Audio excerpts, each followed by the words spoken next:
But Are you drinking this early in the day? well, I think as I've got to drive and it's only 2 o'clock, I'm on squash. But you See, feel I did free. have one ready just in case. Good luck. You dive in, mate. You dive in. But I have to go and do husband duties and pick the wife up from work. No, that's fine. Water's good for me. Right. Are you all right if we just crack on? Yeah, it's trying to go through it all again now. I know. It'll be natural.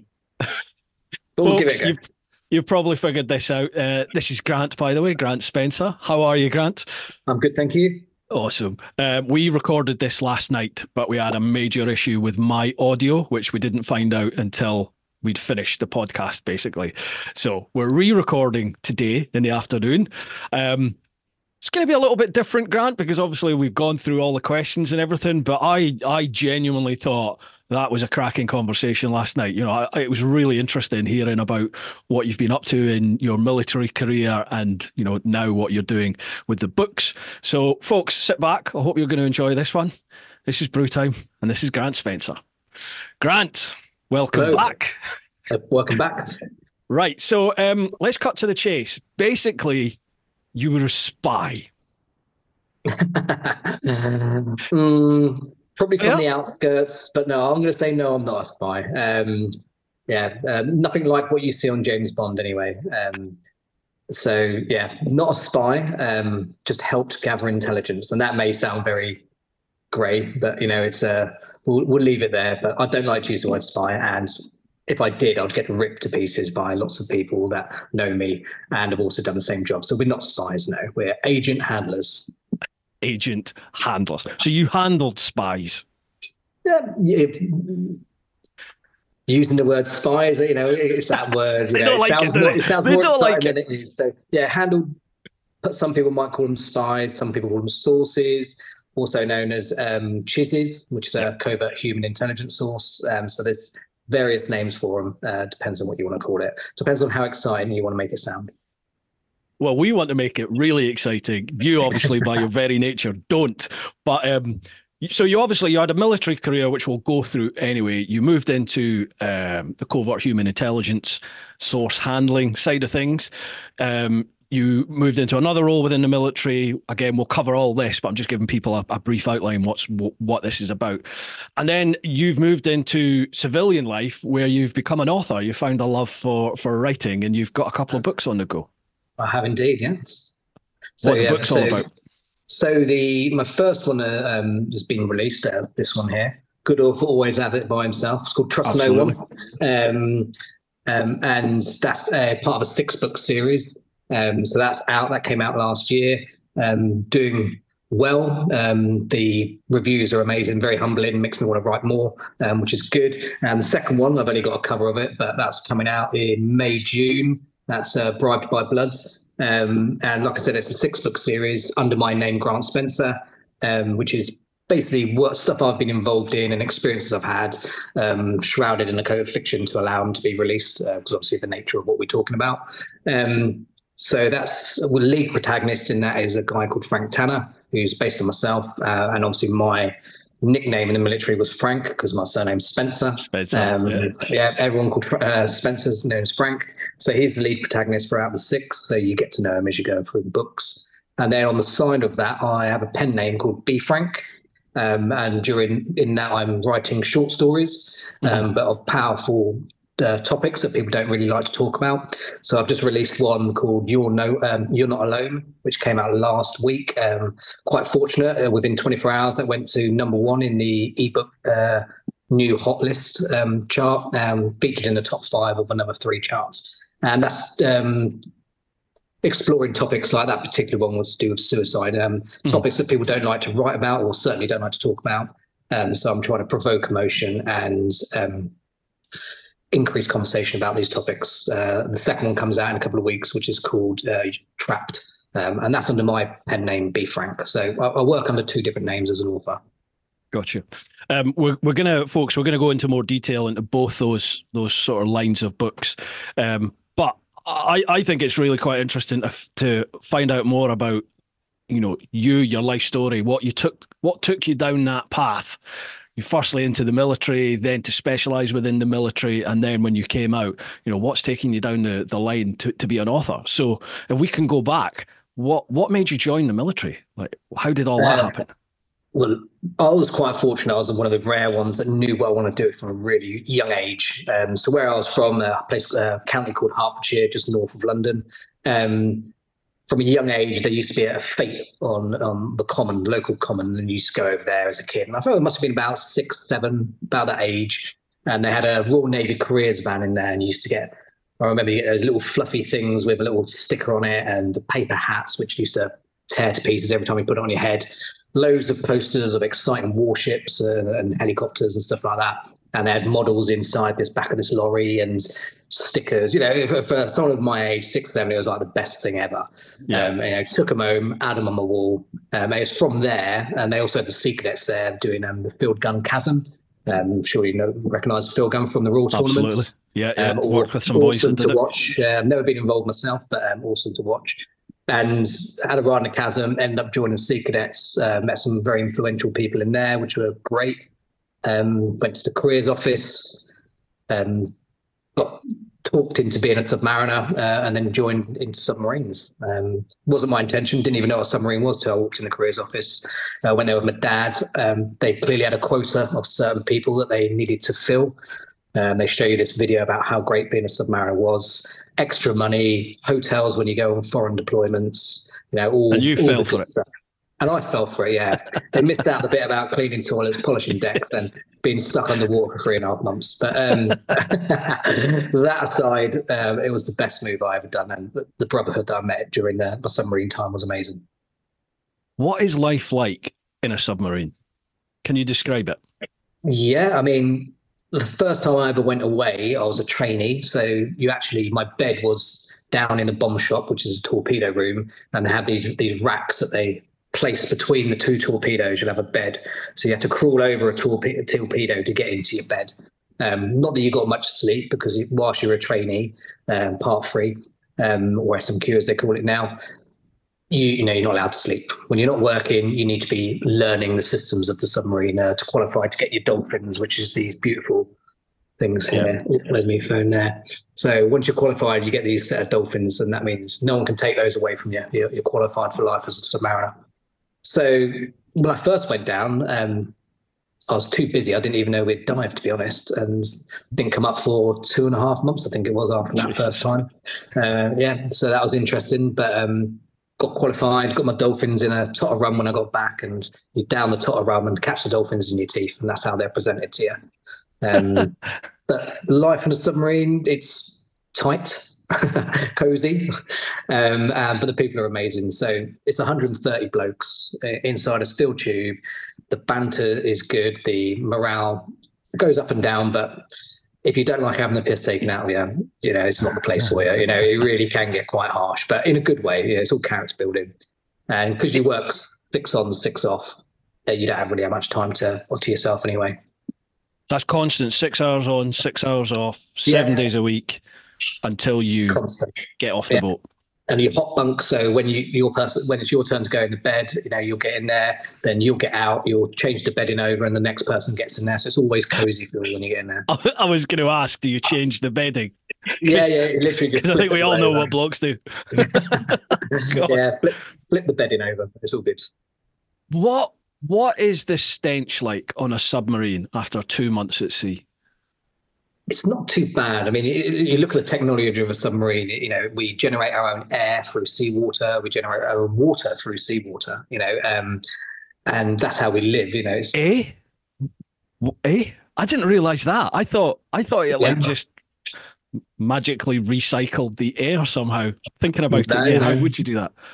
Well, the air is recycled as well, but you bring the air in, you bring the seawater in, and then you know, you draw look at the chemical element of it, H2O. You draw the oxygen part of that out from the hydrogen, and that's where we get our air from. We generate and put that through filters and scrubbers, we call them, and then it gets put back into the submarine.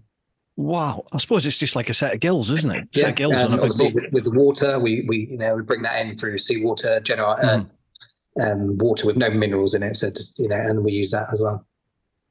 Demineralized water is what we make our wets from and cook from and wash in and all that. So. What role did you have within the submarine? So I was a sonar. So obviously when I was on a submarine, you don't have any windows, so your ears are your eyes. Yeah. So, we listen to what's in the water, and from there we can work out where things are, navigate our way through. But also part of that job is to find certain things that don't want to be found as well. So that's very much what I did: classification of contacts, finding the enemy, or the people that are trying to hide, and get to places that we shouldn't be, as quiet as we can to do what we need to do. Now, in the films, you see people like doing that role who are just like this, and they're listening. Right, that's a dolphin, that's a killer whale, that's a crab, all that sort of stuff. Like, is that true to life in the sense of you have to be able to determine what all the different noises are, or do these days is it technology that takes over that role and interprets it for you? That's all training and then experience. As the more you do it, you become more experienced and you understand what you listen to. So everything in the water makes a noise, and sound travels further in water. So it travels an average of 1,500 foot per second. In comparison. It's more denser. And that is also taken into account salinity, water temperature, depth of water, all these, these elements change the speed of sound in water. Yes, but when we listen to things, so, if we listen to a ship, we can listen to it. We can work out how many blades, how many shafts it's got. Is it heavily laden? Is it light? What kind of vessel it is depends on the revs. We can count the revs, do some math to work that out. And that's all done from experience, but everything has a characteristic, and we can work out certain things from characteristics, what they are. Where it's cavitating, for example, and obviously whales and shore noise, rain makes noise, so we can we can work out all that. Is there? I appreciate there's going to be a lot of military classification here, but is it possible to be totally silent under the water? I'd say it's impossible to be totally silent because we're a mechanical vessel. There's always something that's going to be moving or humming, or the best thing we can do is try and make ourselves as quiet as possible. So in certain areas, we'll shut down machinery and we'll reduce our electrical loads and stop cooking. So we'll eat cold food for ages, just to keep ourselves as quiet as we can. Depends on what we're doing. And what sort of time scale are you looking at? Like, how long would you have to do that, like to be operationally silent for? Well, you plan to be operationally silent as soon as you dive, but to go to extreme silent, then you're really trying to. It depends on the nature of what you're doing. It could be a few hours, could be a few days. Okay, but so it wouldn't. But you're silent anyway. You don't go around shouting or dropping pans or anything like that. So everyone is naturally quiet on board anyway. Got you. Okay, got you. So, from the life of a submariner, how did you end up doing the CHIS work, the Covert Human Intelligence stuff? How did that come about? Yeah, I got to about 12-year mark, and I'm in an RN if I wanted to still be in the military, or if I wanted something different, and I felt I needed a bit more of an edge. So there was an opportunity to go and do a thing called Samson, which I applied for. So anyone in the military, from no matter what background you're from, you can apply for it. And then you go on a pre-select, and then if you pass the pre-select, then you get loaded onto the selection course from that. And I just fancied a change. You used to have these people who used to come around and talk about it, to recruit. And I remember just thought, that sounds like a bit of me. I need to give that a go. So I applied, and it was successful completion, obviously. Now, we were chatting about this last night. I Googled like Samson, which is what this is, isn't it? It's what it's, or certainly what it was termed back in the day. And even to this day, there's not much online about it. It's still sort of kind of cloak and dagger stuff. And people all across the military, from just about every branch that I could see, everyone is in agreement that it's a tough course with a massive attrition rate on it. So the fact you passed that, I mean, that says something about your character, mentally and physically. Like, what sort of attrition rate are we looking at with that? So when I was there, I also worked on some of the training team as well. So I was fortunate to train people and take people through selection. Obviously, some were successful and many weren't. I'd say an average intake of, if I looked at how many courses came through, say 1,000 people. No, that's a bit too much. Say 500 people a year, and you're probably looking at 30-ish. It's low, 10% max will possibly pass. Wow. And what sort of, I appreciate you maybe can't go into great details on it, but what sort of things are like tested in that selection? What can you give us idea as to what you have to do? Yeah. I mean, for me, it was an idea because I came from a submarine background, so I was the first submariner to ever pass Stop Samson. Wow. And it was because I'm from a background where I don't deal with weapons, etc. Not to that level, I'm in a steel tube. I fire torpedoes. I don't have handheld weapons and stuff like that. So for me, everything I was trained to do, I was very much a sponge. As where people from other backgrounds, like Royal Marines, the Army, they had naturally had habits embedded into them, which sometimes backfired on them and caused them to sometimes pass selection because they naturally did what they knew rather than what they were being taught. So I was better off in that way. But some of the courses, it's not just physical, it's mental as well. So you've got to be physically fit, but what they're looking for is the mentality never to give in. So when the chips are down and you've got nothing else left to give, then you need to find it and you say, I'm going to keep going, I'm going to finish this. And then you just push yourself to that extra level. So are they specifically looking to break you? Or do they just have a point that they'll go to, and then if you get to that point, great, you've passed? Or do they look, right, we want to see how far, where is this person's breaking point? And they just keep going and keep going and keep going? I think it's a bit of both. I think there is a breaking point in there they're looking for. I mean, I've been in fit sessions where, they keep going and they're probably just waiting for one more person to give in and they'll end the session. And you'll see someone that will say, do you know what, I've had enough, and stop. And as soon as they've done that, he said, confirm that he's given up, and they give up, and then then they'll blow the whistle and say that's the end of it. And he's like, I've just, they're waiting for these options. For example, some of the ones you do, I think called a vominator, where you get beasted around the woods. It's just running, it's physical, baby carrying people, grid sprinting up hills, all sorts. And then you'll come across a car in the middle of the woods, and they'll be open the boot, and they'll say you've got a minute to remember what's in the boot. And then they'll shut the boot, and then off you go running again. And it could be later that day, the next day, or 2 days later, you'll get a piece of paper in front of you and said, list what was in the boot. Oh my God, I just had it whilst being beasted. And we're talking like detail of 20 pence piece, head side up, Nokia 3210, switched on, green. We're looking for all those kind of details in there. It might be a piece of paper in there with a number on, you've got to remember that. So that's the mental side. They're trying to get you to remember everything about what's happening. But like the physical side is, we used to, on top of that, after that vominator, you used to come in for an upper body session. And all they're trying to do is weaken you and try and get you so you've near enough got nothing left. And then one at a time, they'll pull you out the gym, and they'll put a gum shield in you, chuck a set of gloves on you that feel like lead balloons, and they'll say react to what you see. And they'll push you in a squash court, and right behind you are two fresh as daisy people who are already past selection. They're already handlers, will come in and basically just pound the shit out of you for, I think it's 2-3 minutes. I can't remember what it was now. But you just got to go. And all they're looking for is that you're going to keep going. You're not going to give in. Your mentality is, I will survive. I will come out on top. And they want to see you put what you've been taught, the unarmed combat and stuff like that you've been taught. They want to see that being utilized, even when you've got nothing left and you're mentally and physically drained. That's what they're looking for. If you get on the floor, they want you to get back up again. You don't lay on the floor. And you just got to keep putting your best effort in to survive that 2-3 minutes to get out of there. But actually, some of that is in there, actually. There's a chapter in there, which I quite enjoyed writing, actually. It was some good memories come back when I was writing those bits.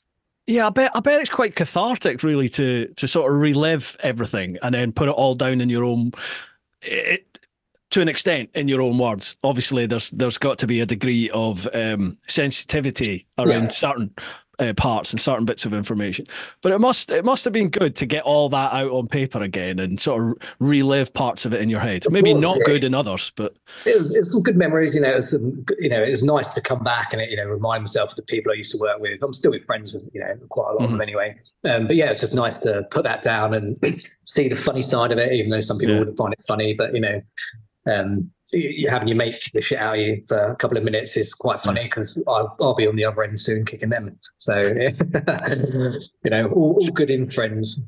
I'm interested about those aspects of selection. Like the elements that they're looking for, that ability to to pick up on detail, retain detail, and that never give up mentality. Like we did chat about this in depth last night, but is that something you've always had, or is it something which has been trained into you? Apologies for interrupting, folks, but a quick shout out for this week's sponsors, who this week are Ultimate Add-ons. Bit of spiel to read out for them. Ultimate Add-ons are the premium manufacturer of mobile phone and action camera mounting solutions for motorcycles. With a kit for any bike and a proven track record of creating products that keep your devices safe, secure and easily accessible, the Ultimate Add-ons product range is ideal for any rider, from the commuter to the round-the-world adventurer. Why shell out on an expensive GPS system when you could use your smartphone, keeping it charged and within reach to take photos of your travels at the same time? Ultimate Add-ons waterproof, shockproof and dustproof tough cases are available for all flagship smartphone models and are designed by riders for riders. Find out why Ride Magazine gives Ultimate Add-ons their coveted Best Buy certification. Keep riding this winter with Ultimate Add-ons. It's all about the journey. Now, if you head to Ultimate Add-ons, links down below, it's just Ultimate with ADDONS, all one word, ultimateaddons.com. Use the code TeapotOne, that's Teapot with ONE at the end, TeapotOne, then you'll get 10% off their entire product range. That also works for Dango Design UK as well. I've never had any vibration issues with the cases that I use. I've got one for my iPhone and I use the Hex sort of strap. It's in the pedal cycle section. It's just like a ratchet strap which allows you to pretty much attach it to absolutely anything, and then your case attaches to that. So a massive thank you to Ultimate Add-ons for their continued support. I think there's an element of both. You've got to have some kind of mentality or some type of personality to be able to do that. And then on top of that is where they add the training into it. But from the pre-select and the select is where they're looking at the raw ability that you've got. And if they can see that raw ability in you, then they'll develop on that. But obviously a lot of it's down to you as well, wanting to continue and passing what needs to be passed. But fundamentally, at the end of the day, you could be in positions where you need to remember a lot from someone, a lot of information that could be given you, and you might not have time to write it down, or you might not be able time to write it down for a day or a few hours. So you need to absorb all that, be able to understand it, recast someone, and then make sure the job's getting done. So being able to retain all that kind of information and then still get that across when you can to the powers that be, whether it be writing a report or just verbally reporting that, so you need to remember that in detail. Gotcha. So the role of an agent handler, is that, I appreciate it's Hollywood, but when you look at things like, Jason Bourne, James Bond, all that sort of stuff, your role isn't Jason Bourne, James Bond, that sort of stuff. Are you more like, trying to think of characters' names, but people like, say, Q, for example, the ones who have the contact with the spy, and they're telling them, go do this, go do that, or is that sort of role that you fulfilled? Yeah, I think, a lot of people look at, the Jason Bournes, the James Bonds, the Jack Reachers. Yeah, it's Hollywood. I appreciate that. It's Hollywood, yeah. And it's nothing like that at all. But the role we sort of play is we're very much known as grey men. We're not there. We disappear. We're not hiding in the shadows or trying to be a ghost, but we're trying to blend in with your natural surroundings. So whether that be how you dress, whether you darken your skin, grow a beard, wear local attire, we're blending in, so we're being grey, and that's what we fundamentally base ourselves on, being able to just disappear into the surroundings, to pass a first glance, not for someone to have a look at you twice and oh, that's not right, so it's to be able to move about without being seen, to get to whoever we need to try and get to, or to meet whoever we need to meet. So you would, sorry, go on. So then once we're in touch with that person, then the work begins. Okay, so you're actually given a contact, a target to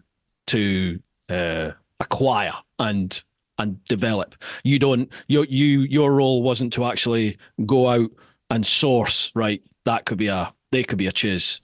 You were actually given them.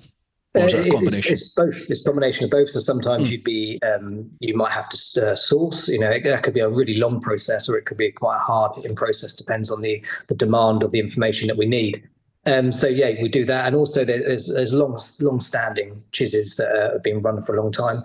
So those sources, they might have been handed over to me once I've got to a certain theatre, and I might hand them over to someone else.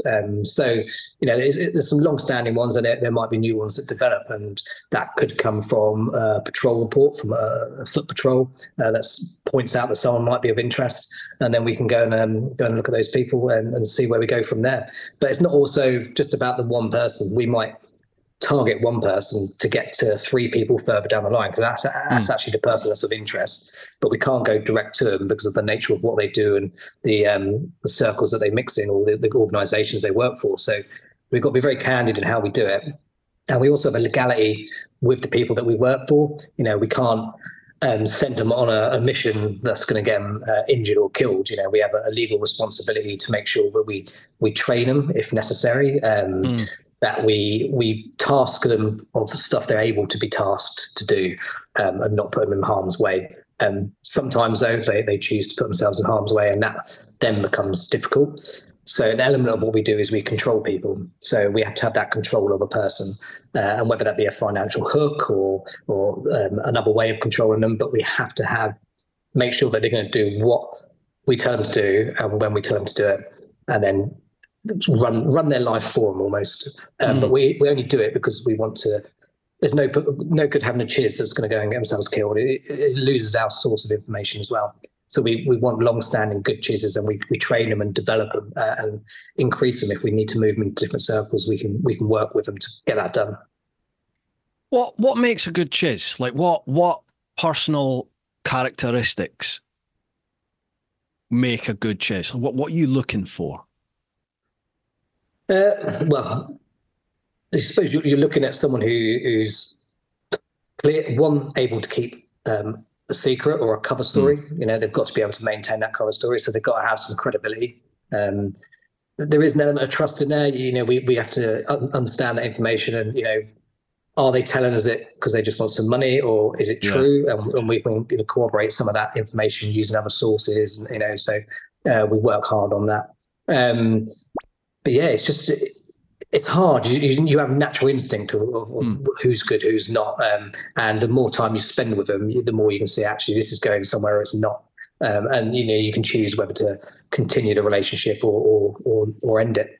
But it's quite hard. We use interpreters, which are second to none. They're amazingly intelligent people, and for me to be able to talk to some of these people, I don't speak the language fluently. I have to bring an interpreter in, and for them to transfer the way I say something and the emotion I'm saying it in across into whatever language, and then reciprocate the source's language and emotion back to me is key to understand the importance of what we're trying to develop, and stress how important some things are. It's interesting when you said about you have gut feelings about people, when you read people and you can be a good judge of character. It struck a chord with me because I used to think I was a good judge of character, like Days on the Door and then through into the Old Bill. You're constantly reading people all the time, and you rely on that ability to almost instantaneously decide what sort of person, maybe not what sort of person they are, but what person they are at that time when you see them. Like when you see that person in the street, are they a physical threat? More importantly, are they telling the truth? Are they hiding something? All this sort of stuff, and I used to think I was good at that, but I found that the more I specialized within the Old Bill and moved to very basic surveillance levels and then through into the firearms world, I seem to, time after time after time after time, I seem to get proven wrong. Like times when I thought I'd read somebody and I believed what they were saying. Somebody else I was working with would just be like an iron wall, and they'd just be like, nah, he's bullshitting. They'd nick him, they'd bring him in. You'd find out that they'd nick him for anything that they possibly could, and bring him in and find out that they'd given us the wrong details on their identity and they're actually wanted. Or, closer at home, I've had people who I've regarded as good friends within the Old Bill And turns out they were doing horrific things, and they're in prison now, or it's gone even worse for them. And it really almost not reset, but it humbled me massively, because I suddenly thought to myself, that's not, I can't trust my own innate ability to read people, my instincts. Yeah. And I found that really quite unsettling. Has that ever happened with you? I think, again, it feels natural, but you can click when something's not right. I think that's an element of a part of the training and the people we're dealing with. We're not dealing with your average Joe on the street. These are a little bit more extreme. So there's a lot of research that goes on beforehand, and you're constantly double checking, and you're looking at your environment around you, where you are, what you're doing. If it feels wrong, 9 times out of 10 it's wrong. I've always gone on that, and I think you see that in everyday life now. You naturally meet people, and you can instantly hear something about them that you don't like, and you may have not even said hello to them, but there's just something about them. And I've always gone on that gut instinct, and it's served me well so far. Yeah, if it looks like a duck, it quacks like a duck, it's a duck. Yeah, it's a duck. Hopefully. Yeah, hopefully. Yeah. There's always outliers, isn't there? Yeah. So what sort of? Obviously, I'm aware we had this conversation last night, didn't we? So I'm aware there are limits on what you can say. It's a lot of sensitive information, but is there like a typical day-to-day structure for that role that you possess? Like what's a typical day for a chiz handle? Oh, there isn't really. Some days you might be busy, some days you might not be. Sometimes it's overt, sometimes it's covert. It all depends on who we're meeting or who we're trying to get hold of. Like most things, like in the bill, you always have like a daily brief, stand up in the morning of what's going on, and we go from there. But things can adapt. You all of a sudden might have some information that comes in that we need to urgently meet someone, or then we have to hit the ground and go from there. So there's no real structure, really. It depends what theatre or country you're working in as well. So that changes as well. And do you have like a particular specialisation that you work in the sense of, I'm only thinking about like chizzes in the Met, in the old bill, like you'd have chizzes for normal street crime, for everyday burglaries and, the gang sort of stuff that were going on, right up through to chizzes for international terrorism, like attacks on London or within the UK and stuff. So there were different levels all throughout. Is it the same within the military, or is it just you deal with everything that encompasses the military's role? You deal with everything, but obviously that they're at different levels. So you got low level and high level. So you deal with everything, but you might have, I might have, say, 10 chizzes that work for me, and half of them might be low level, some might be medium, some might be high. So you deal with everything. We try, if we get new ones in, we also try to match personalities as well. So if there's some personality or similarity, that always helps, because it's all about rapport and building that relationship. If you can establish a good relationship, it goes a long way. Gotcha. Surely, like I've seen the films, it's all about going to big like president dinners and shagging. Is that not what it's all about? Surely? Yeah, Aston Martin on the driveway, martini, all that. Martini, shaking off there. Yeah, no, if only it was. So you didn't leave that role and go straight into Civvy Street. You returned back to Submarines, was that right? Yes, I got returned. Sounds like that was a voluntary choice. It wasn't. The submarine service was really low on manning at the time, so they were basically pulling any submariner from wherever they were back into the fold. I had a friend who was in 2-2 that got brought back. Again, like me, for his final years, he wasn't allowed to go back to what he was doing. I wasn't allowed to go back to what I was doing. From SAS? Yeah. I bet he was happy about that.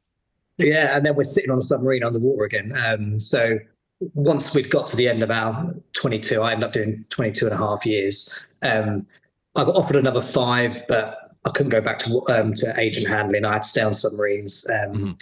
So I chose to bow out gracefully before I got bitter with the situation I was in. But I loved I loved my 22 and a half year career.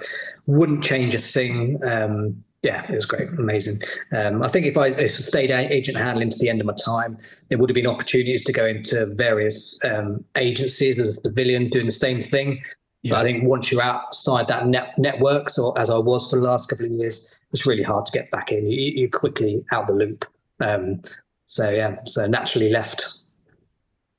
How was it moving into this civvy world, from the military? Because I know, and from my own personal experiences, I resigned, so I wanted to leave the old bill, but it's still hard moving away from, that sort of close-knit family that you develop with the people that you work with, not the organization.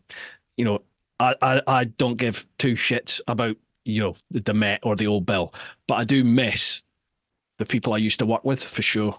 Yeah, without a doubt, if someone said, "Oh, it's an opportunity to go on a submarine tomorrow for 3 months," I wouldn't be going. I don't miss that. I miss the edge of the agent handling work. I definitely miss the edge there. But the biggest thing, the most important thing, is the people. Like you said, it's that brotherhood of people that's around you. Luckily, I'm fortunate to have a lot of them still as close friends, and some still serving, some veterans now. But obviously, it's always reunions and that. And don't miss the job. But if I had to leave, and I had to leave those people as well, and not have them in my life, that would definitely be a struggle. Those people are key to my life and how I operate as a civilian. And the banter and the similarities we have is there. The memories, it's important, really important. Yeah, absolutely, and it's a coping structure as well, isn't it? Like we chatted again in quite depth about this last night, that they call it gallows humor, don't they? Like the black sense of humor that you develop, I imagine, is a way higher level within your role. But I know in the old bill, and I know a lot of Trumpton Fire Brigade and paramedics, nurses. Everyone has that sort of warped, quite dark sense of humor that you just have to develop. Yeah, without a doubt. As I mentioned yesterday, we had that a particular person whose relative died of cancer. So we all brought him a pack of fags. It sounds sick to most people, but it's a way of showing that we care, because we're not emotional souls. So it's that way showing we're thinking of you. Yeah, absolutely. And it's that adage, isn't it, that if people aren't taking the piss out of you, that's when you need to worry, isn't it? It's if that's not happening, something's wrong. Yeah, for sure. So, becoming an author, how did this happen then? Is this something that's always been there, or is it just developed once you left? I think it's something I've always wanted to write a book, but I think writing a book I didn't write a book to have a book published and go on the journey I'm going on now. I was writing a book because I wanted to leave my kids an understanding of what I'd done, so some of the things I'd been involved in, the experiences, etc. And so I started writing the book in the first person, as just something I was going to just print out and leave someone to find when I got buried, maybe. And a friend of mine had a friend of his who was into editing and publishing, and he passed that book over to me, to him, and he'd read it and contacted me. His name's Ian Rutter. He runs a publishing company called Grizzly Dare, and he's also a very established author. So if you're into anything to do with time travel or sci-fi, he's an amazing author, Ian Rutter. So he's got a publishing company called Grizzly Dare, and he contacted me to talk about my stories and is there more to it. And the more I wrote, the more I thought there is more to this. And I sort of had in my head, I sat down, I worked out, I've definitely got 6 books, which are the novels I'm currently writing with the lead protagonists. But at the time in the book, I was, because it was about myself and my family, I was married to my wife, Lucy. I came back and I said to her, look, I'm going to have to divorce you in the book. I can't be tied down. Every married bloke's fantasy. So I ended up rewriting those 20,000 words in the third person, picked the wife out. So I was no longer with her. She plays another character, actually. I based her on another character later on. So I was divorced, still had kids. I thought it was important to have that family side in there, because there's a key part of that, which is in my writing, you pick out from experiences of when you're deployed and how you deal with your family and your kids. So I weaved that into the story, but obviously kept it quite private, not mentioning names or anything like that. So first one, but by the time I finished, was it 84,000 words? I think the first one was. Sat down with Ian at Grizzly Dare, went through it. Again, amazing editor. I learned so much from him, and the way he has changed my style a little bit as well, and taken out a load of gumph that I've used to put in there, but writing how I speak rather than how I should write. So I've been learning. So there's a great learning curve from him. So I thank Grizzly Dare for that. And obviously, they'll be going through the second one as well. So they'll have all 6, which is good. So yeah, it's just I just keep writing now, and yeah, the next stories should be out in May, June. Love it. Awesome. And they're all available on Amazon. Yep. So, well, the first one, Trust No One, is on Amazon. So that's the first one. That's under Grant Spencer. Yep. Like I said, the reviews are really amazing, really humbling. They basically all say, "Can't put it down. When's the next one?" I can ask for more. It makes me want to write more. The other ones, the short stories, which are the Be Frank ones, we could talk about in a bit. But yeah, so that's it. The novels are what they are. So there's a big one coming out next year. I've got to time that right. It's going to be quite a sensitive one. It's going to be around remembrance. So with some situations I was involved in. So yeah, interesting. Oh, that sounds intriguing. That sounds interesting. That one there. We'll have to get you back on then. We'll have to get you back on. Right. There's a lot that we can chat about, but I'm aware, obviously, as we've run through this already, folks, there's a lot of questions here that address things that I want to talk about. So how about we crack on with the questions? Yep. We are also sponsored by the Influencer Store. Now, Roger and Charlotte over at the Influencer Store, they've been doing my merch for TeapotOne.com for quite a few years now. I used to use the standard sort of print-on-demand type web-based ones. It was nice and easy to do that, but the quality of the products were 2 or 3 washes and they fell apart. They'd lose their shape, and I wasn't really happy for my brand to be associated with that sort of quality. So I was on the hunt for some better quality merch. I saw Richie Vida stuff and thought, that's really good. Nice quality, really nice print, like the designs, and he pointed me in the direction of Roger and Charlotte over at the Influencer Store, and they've been doing my merch ever since. I get the feedback from you guys when you spend your hard-earned money on the merch, and you seem to be happy with it. If you're not, please do let me know and we can feed it back, but I've got some spiel to read out from them. The Influencer Store helps you build your brand, big or small, providing you with a solution and apparel. We help you to increase your fan base while supporting you with starting your own influencer clothing line with nothing more than just an idea or design, and there are no hidden costs. For more info, come check us out at influencerstore.co.uk or drop us an email at online@influencerstore.co.uk for more information. And lastly, a massive shout out to all of you over in the clan over at patreon.com/TeapotOne. Could not do this without all your support, folks. We've got a fantastic community going on over there. Everyone's so supportive of each other. We do the ride outs, we do the meetups, and obviously you guys get first choice for the questions on the podcast. Thank you so much for all your support. I hope you're all still enjoying it. Let's get back to the podcast. Okay, folks, we will head across to the clan over on Patreon. So that's patreon.com/TeapotOne. First one, David Hosey. Greetings to both and welcome, Grant, to the Madhouse. During your time as a submariner, how did you break the tedious boredom at the sub home of Faz Lane without getting drunk? Did you have a bike there? If yes, did you get a chance to ride the Arocha roller coaster Lochside Road, or did you just toot around the Rossneath Peninsula? Yes, I was local to Faz Lane. Well, he took the words out of my mouth, without talking about getting drunk. In Faz Lane, you had 2 options: you either became a fitness freak or an alcoholic. So there were your 2 options. But sometimes you could find a happy medium there as well. So I did have a bike up there. I used to go along some of the lock roads. The scenery is phenomenal. It is amazing up there. I used to go over to Dunoon, watch the Highland Games over there, which is amazing. American Camp used to be up there, and they have Highland Games yearly. So I used to ride around up to there. I used to have any opportunity to go in the locks when the weather was good. Obviously, it wasn't always good weather up there. It was deliberately built there for bad weather, so satellites couldn't take pictures. So that was interesting. But when I wasn't on the base, obviously we were out in Helensburgh having a few pints. The Las Vegas of Glasgow. Oh, yeah. Yeah, there it is. What was I going to chat about there? Oh yeah, submariners. About getting drunk. I remember I used to work at Downing Street in the old Bill, and when Remembrance Day came, I think it was the week before or the week after. It Yeah, wasn't on the actual day, but the submariners would always be there before or after. I think it was it's the before. week before, so Week before. first Right. weekend in November.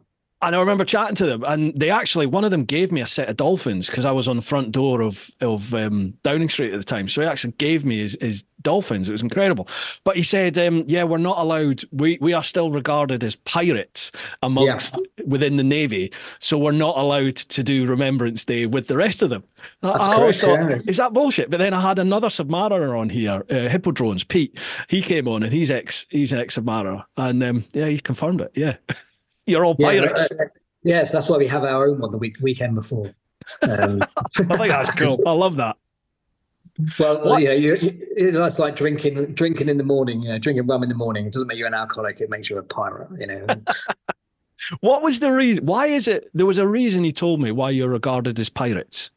So when submarines were first invented back in the day, obviously the Navy wanted them, but at the same time, very much how we, because we snuck under the water, did things behind closed doors. We weren't considered gentlemen, and it wasn't gentlemanly like to hide and attack rather than walk towards the enemy and in all the glory. Underhand. Underhand. Yeah. So that's why they were considered as pirates. Love it. I love it. Brilliant. Cheers for that question, David. Next one, Patrick Collum. Hello to you both. 2 questions for Grant. First, is there a situation you would describe that couldn't feature in a book, but you could share for one of those? Sorry, I'll do that again. That you could share for one of those I was there or pinch myself moments. So is there a situation you can describe to us that you couldn't put in the book, but it was one of those, holy crap, I'm here type moments? I think there is some situations. One particularly stands to mind. It was more so. I wish I was there because I might be able to make a difference, rather than unfortunately I wasn't there. Some events that didn't turn out too well, and I sometimes wish I was there because you feel you could have made a change or a difference or saved some people. So apart from that, no. So yeah, I try and put most things in my book. So what, like you're talking about saving people and stuff, like how do you, obviously it's not possible to go into detail, but is this with regards to specific attacks on places, or is it IEDs, or? Yeah, there's a couple of specific moments in my life where I was there and then went somewhere else or got moved on to go and do something. Got you. Just because of the way the situation was. But if I was there, you always play back in your mind. I wish I was there because I think I could have made a difference. Yeah, got you. But unfortunately, it's just the way things pan out and operations work that you have to be somewhere else. How do you deal with things like that? Do you get help with stuff like that, or is it just left down to you to deal with and process yourself? I think there's always they say there's help there. There is help there. I'm sure if I wanted help, I could find it. But then we're very good at putting things in boxes and decompartmentalizing it, and we open that box only as and when we need it. Some people like my wife Lucy would say, ask the question. Depending on what question you asked, also depends on how much alcohol you've given me. Depends on how much someone feeds me of alcohol. Depends if they get the answer to the question they want. But it's I think you very much box it up. There are some charities out there. You've got Help for Heroes. You've also got Hand is Man Club. You've got these amazing charity organisations out there if people do want to talk. They're there if you need them. It just depends, I think, on what type of person you are, eh? Because I remember, I remember dealing with. I dealt with a situation at work one time where a guy pulled a shooter on me at one point, face to face, and pulled the trigger, and it went click. It misfired in the barrel, thankfully, and then a whole load of other people sort of arrived. We were chasing this guy through South London, and he sort of spun the gun round at everybody. So there was maybe 6, 7 of us standing in like a semicircle around this bloke, and things went on from that. We ended up another little chase, and we got the bloke, and you apprehend them sufficiently. But I remember after it, the aftercare initially was literally our governor, our inspector, just going, "You all right?" And most of us were like, "Yeah, fine, no problem." You go to the canteen, you have pretty much a how cup it of is, tea. yeah. You get on the bus and you take the piss out of each other. But I do remember there was at least one person who was just like, "Yeah, I think I could do with speaking with somebody, Gov." And it was interesting to see how different people deal with things, which I was aware of anyway, but to see it like that was quite interesting. And then to watch the whole mechanism, everything that's put in place for people when they ask for help, it's all there. But a lot of us were just like, "That's all right, you just crack on, you just get on with it, don't you?" So you don't you just don't deal with it, you don't use it, you don't utilize it. But I was aware it was there. Like you said, the key thing there was no one asks for it. You look at yourself, "I don't need to ask for it." I only noticed last few years that more people, veterans I work with, have come to me and spoken. I'm quite fortunate. I've not had to speak to anyone because I've worked it out myself. But some people still need to talk, and I'm always there for them. So but it's making that first step, isn't it? Definitely. And it can be years later, can't it? It can be years later that it rears its head, and you're like, "Yeah." I think specifically when you come out of that environment where you are surrounded by like-minded people and you've got things going on all the time to deal with, so you can just put it to the background, can't you? You don't need to worry about it. But when you take yourself out of that world, sometimes every now and then things just sort of rear their head up a little bit, don't they? And you're like, okay, yeah, all right, we need to deal with this, get that sorted, and then you put it back in the box. Yeah, absolutely. But then, I also remember dealing with, vagrants, homeless in London.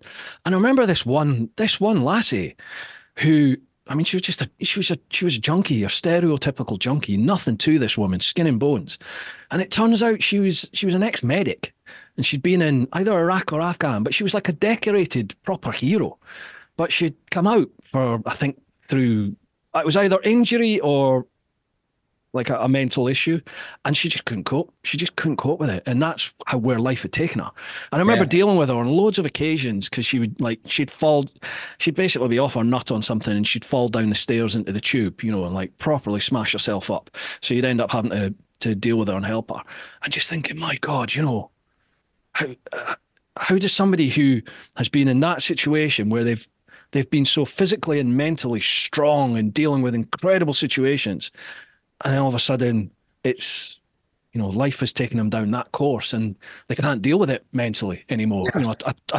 What most people would consider to be nowhere near as frightening or demanding an environment, and she couldn't deal with life in Civvy Street, I think, and it happens. Took her down that path. Yeah, it's terrible. I often wonder what happened to that lass, because I'm sure she had. I'm sure it was something like the Military Cross she got, like it was a real substantial medal that she'd had. I think she'd even maybe had two. But yeah, anyway, sorry, digress. Patrick also says, second, is there anything you think lends many ex-military types to becoming authors? I think there's loads. I think not just military. Everyone's got a story in them, but I think with military, you've got a basis, a foundation of what you want to write about. You've got that experience. You've had the training and everything else. So fundamentally, you've already got a story. Your life is your story.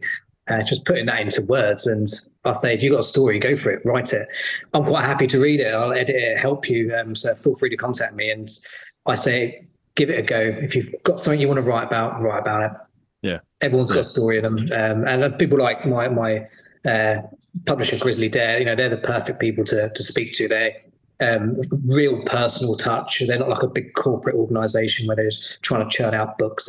They care about your story, because at the end of the day, that's your baby. You've worked hard on that, and you don't want someone to come in and tear it apart and do what they want to do with it. So independent publishers like Grizzly Dare really took care of my story and made sure elements of it which they thought, does it need to be there? And when I explained, actually, there's a bit in there where I talk about the hum of a Hercules, and if anyone who ever sat in a Hercules and heard that hum, it would take you straight back to that moment, and stuff like that I need to keep in there. and they may not necessarily understand, but with someone like Grizzly Dare, you have that really personal touch, and they care about your story. So if you've got a story, get it out there, write it, go for it. There you go, folks. Well, I'll leave all Grant's details down below, so drop him a line. Drop him a line. Cheers for that one, Patrick. Next one, Rodney Lovegrove. Hi, Bruce and Grant. As a veteran submariner myself, I served during the Falklands War on P&O class submarines. I obviously understand the life we've both experienced. When you came up with the idea of basing your books on your experiences, did you come up against any vetting issues with the content? Yeah, well, first, respect for him serving in the Falklands War on those P-class. That is a very small submarine. all to it. I've been down there a couple of times, but only for jollies. So jollies in the Falklands. Well, yeah, that's yeah. Can't really put them together, but we've been there for a trip. There we go. Gotcha. There is some process to go through, but I think when I write, I also check everything I write, and if I can find it on open source. Internet or anything like that, then you pretty much can get it through. As long as you're not giving away anything, any processes or any names, times, or dates, you can really, mix a bit of fiction in there. You can get away, you can pretty much get through the system. Obviously, you need it checked, but if you want to go full facts, you can do that. You've just really got to get it checked. The model have people that deal with this, and they read the books, and they'll give it a clearance, or they'll say this needs to change, or we can't put that in, or can we reword it another way? So there's processes there. But again, if you want to, already just talking about P-class and Falklands, I'm sure there's some amazing stories there. Yeah. Are you given any? Was he the one who stunk the Belgrano? Probably knows someone who knows someone. Yeah. Are you given any media training by the mob? If you go down this line of becoming an author, do they give you training on what you can and can't say, how to deal with interviews, all that sort of stuff? Or is it just purely they deal with whatever you say to them? Yeah, basically, there's no real training. I think you've got a level, I've got a level of respect for the job I did. Yeah. So, I'm going to be careful what I say and who I talk about, and just my patriotism, maybe the way I respect. I'm not here to spill the beans or get anyone in trouble. I've just got what I believe are some exciting novels, and added with that coat of fiction. People are really enjoying them. So, and it's down to the reader to work out what's real, what's not. Yeah. I mean, there's a hell of a responsibility there for you, isn't there? Because, you're not playing a game there. It is people's lives, the very aspect of your job. They are human beings at the end of it who, in many cases, are risking their lives in order to effectively provide information to the military. Indeed, yeah. Rodney's got a second part to his question. He said, I had bikes all through my naval career. Do you agree that it was amazing to get back in the saddle after a patrol at sea? So this takes us to bikes. Absolutely. Oh, God, there's nothing nicer than putting that helmet on and just hitting the road. I'm not one for music or taking telephone calls. Obviously, with the work you do, Bruce, you do that anyway with your cameras and your commentary. But, but for me, it's a feel good. I can't imagine living without a bike. It's just that I think it's great for your mental health. I just think it's that freedom. Yeah. You just get into your world. You can either think about stuff or not think about anything. And just enjoy it. Sounds really corny. Enjoy the open road, but there's some amazing rides all across the UK and also foreign as well. I did Route 66 a couple of years ago with my dad and my brother-in-law Tim. That's probably one of the first things I did actually when I used to come back, get on the bike. Yeah. Mind you, with submarines, it takes a little bit longer for your eyesight to adjust because you're not used to long distances. So when you go into like a big room, what we would consider like this as a big room sort of thing, it would feel like the Albert Hall because you're used to seeing narrow vision and short distances on submarines. So it takes a couple of days to get your sight adjusted. Are there any other sort of physical traits that you develop as a submariner or effects physically that life as a submariner has on you? I'd imagine you're stooping all the time. Are you having to duck all the time? Not there used to be some really tall people that were constantly Right. stooping. I was quite fortunate. I'm only 5'9", so it wasn't too bad. But you naturally, as you walk, you know where valves are, and as you walk along, you'll naturally do that to your head because you know there's a valve coming. So you get used to obstacles after you've hit your head a few times, anyway. Apart from smelling of hydraulic oil, because there seems to be you have a certain hum about you, and maybe a little bit paler. Yeah. But yeah, you know, if you've got some vitamins, take them with you and get them in you. So it's just full of short gingers then, is that right? Submarines. Yeah, like I was thinking, I mean, tiptoeing is taking it to the nth degree, but like, are you conscious that you have to be quite light on underfoot when you're in a submarine? Yeah, like you don't want to be stomping everywhere, do you? No, yeah, you're walking around normally. You're not running up and down ladders unless there's an emergency or Right. you know action stations or emergency stations, something like that. So yeah, you're naturally quiet. But like I said, as soon as you get ashore, that quietness goes out the window because you're normally hitting the pubs and the clubs. So it's, Rioting in the pubs. unleash, yeah.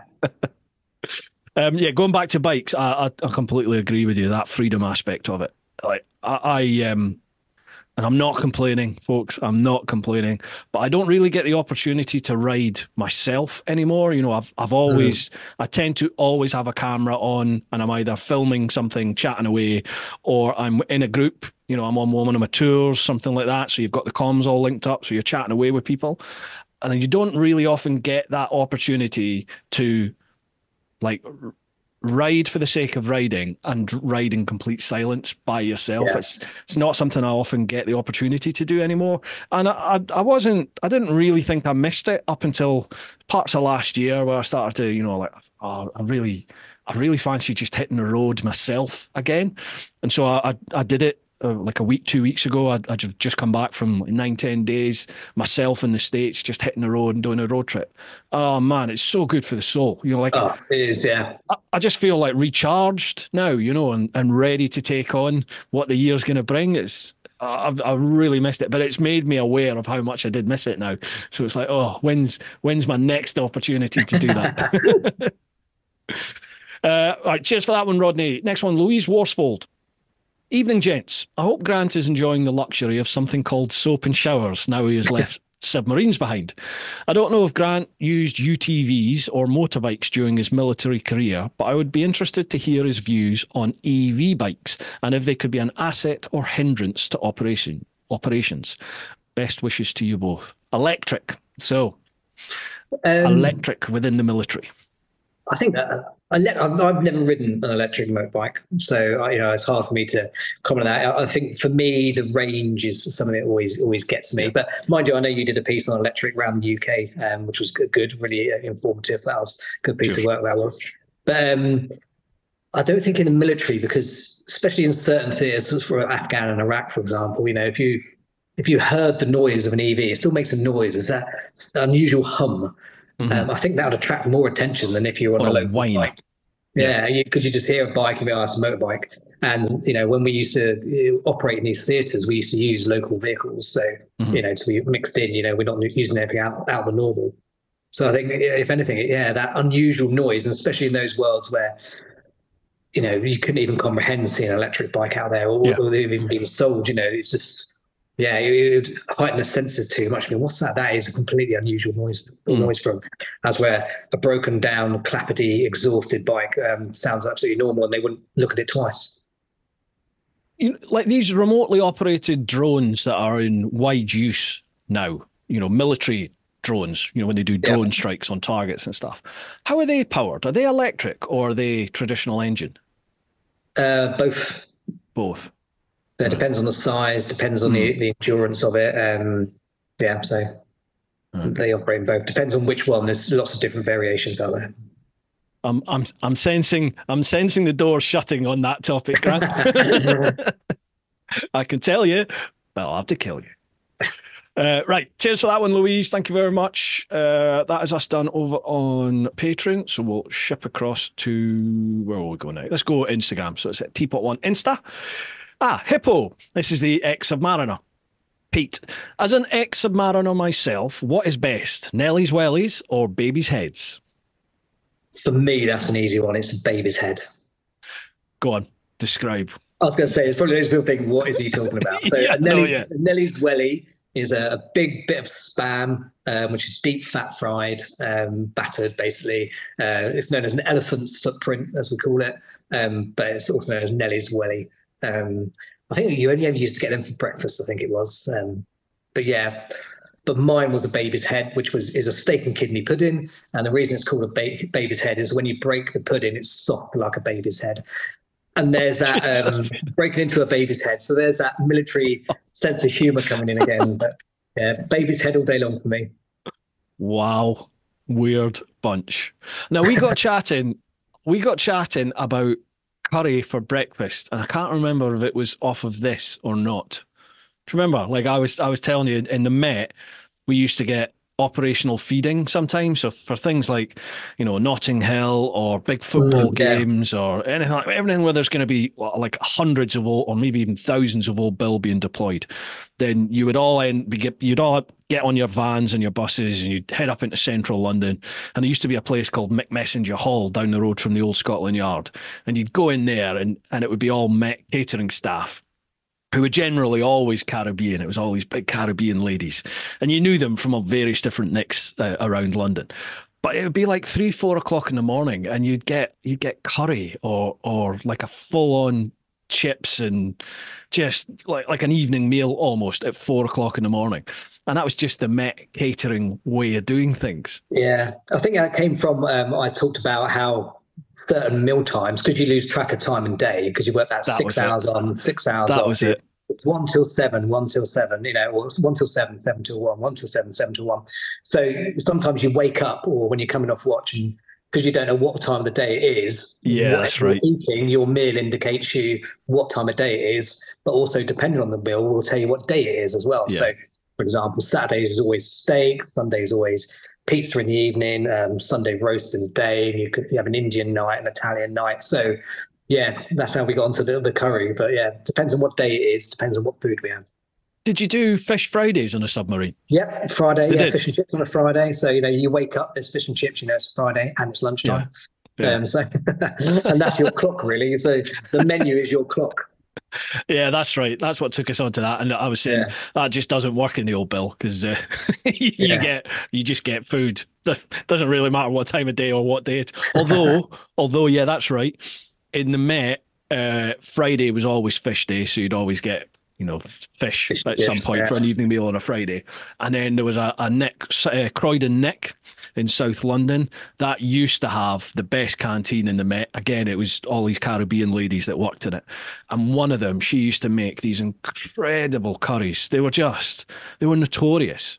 Coppers from all over the Met used to come to Croydon. And like I was telling you, we used to have like the Thames division, the people that worked on the Thames. But there's no river in Croydon, but they'd turn up for it. You'd get the helicopter lot, they'd turn up for it. Just everyone would descend on Croydon Nick on a Thursday. But progress is progress. They privatised it. Yeah. The menu used to go out. The menu used to go out the window when we used to. If the fridges broke or someone died and they needed to put the body in the fridge. So then, if anything like that happens, and then you wake up and you start getting steak for breakfast, and ice cream's coming out all the time, then you know there's something's going on with the fridges. And live like a king when that happens. My God, I didn't even think about that. Yeah, someone passing away when you're on tour. Bloody hell. Do you not just eject them out the tube into the sea? And that would be one way of doing it, but I don't think you're allowed to do that anymore. Sorry, it's very disrespectful. I do apologise. Oh yeah, I didn't even think about that. Crikey. Did you watch that that BBC drama? What was it called? The one that was based on the submarine. Yeah, look at his face. You're telling me that's not what day-to-day life is like? I'm probably, unlike probably most military people, and like you, watching a police movie or something like that. Yeah. We're the worst people to sit and watch those things with. We just tear it apart. No, I couldn't stand that. What was your biggest niggle with that then? The size of the submarine, how big it was inside. Right, yeah. But I think the bunk space was pretty realistic. But the rest of it was like, looked like luxury. It was a good series. As an outsider, I really enjoyed watching it. I can't remember what it was called now. There'll be people screaming at the screen. It was cool. Oh, I can't remember. Yeah, but I did watch it. You know, I found it a bit painful. My wife found it even more painful because she had to sit next to me. Right, cheers for that one, Pete. Hippo, next one, Real Schwerty. Evening both. I have no connection to police or military, so please forgive if this is ignorant. How come Grant had operations in the UK and what were they about? Also, did he ever experience our German forces and can give his opinion? In Germany, the military is not in high regards like in other countries. I think mostly due to faulty equipment and other training standards. So he's saying, why did you have operations in the UK, and can you say what they were about?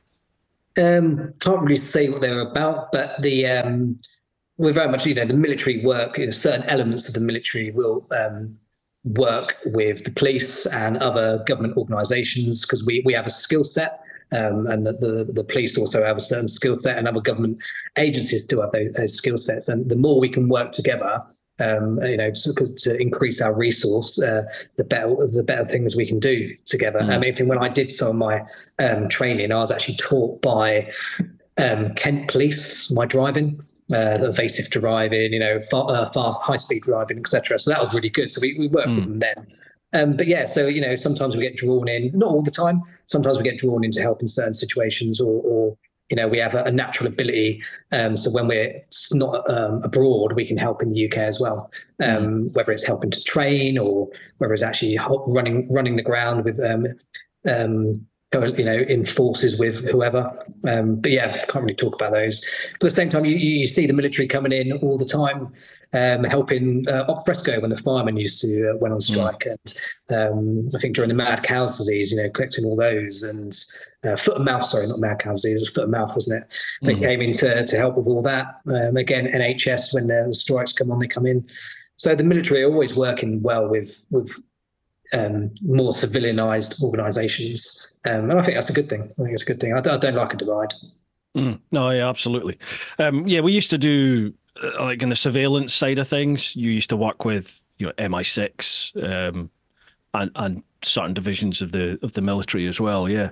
So there is what's the word? Cooperation going on. Collaboration.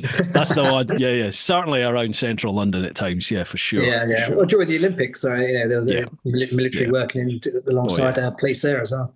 Yeah, and certainly over like the last, well, it's 10 years now, isn't it? Basically since, like, I remember at one stage, it definitely felt like people were getting really quite complacent because about the terrorist threat within London, because it'd been a long time since the tube bombings, 2005, you know. And I remember I went away, did the big trip, came back sort of 2014-ish, and it was like, oh, you know, you could tell the government was really taking its foot off of things, and it was cutting budgets massively. Yeah. And then Charlie Hebdo happened. Do you remember the in Paris, the attacks in Paris? And oh my God, from then onwards, well, we were just under attack basically from then on, weren't we? And it was really interesting to see all the different, because I did some work with our, we had a counter reconnaissance team within diplomatic protection. And I mean, it's by no means like high level, it's very basic level, but you'd send footies out, you know, just plainclothes, basic surveillance officers who would be out doing stuff. And their role is, it's basically to be in an area and lifestyle it, you know, get to know all the people who work there, all the, you know, who are the people that pass through here every day at the same time. Exactly. And then through that, you can identify those who aren't normally there, you know, and you're like, oh, okay, right, what are you up to? So it's that sort of stuff. And then obviously that information is passed on probably down towards yourself and other people. And I found that really quite interesting. Just, you know, we were just on the periphery of all that, just gathering the intel, how the intel was just put into the system. Very occasionally you'd get a little sort of nod from somebody that would be like, yeah, that was useful, you know, and you're just like, oh okay, right, cool, thank you very much. The littlest things. Yeah, it was weird. It was simple things, you know, like just a description of a person and something that they were wearing, something that they were carrying.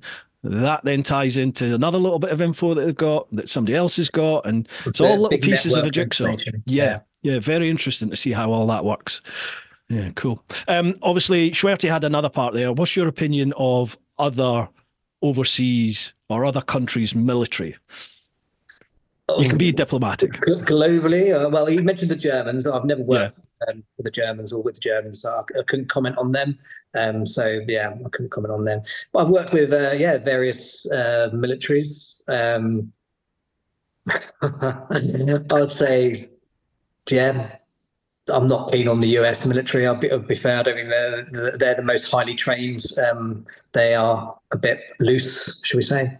Yeah. Unpredictable. But I've worked in areas where the American military they get very bored.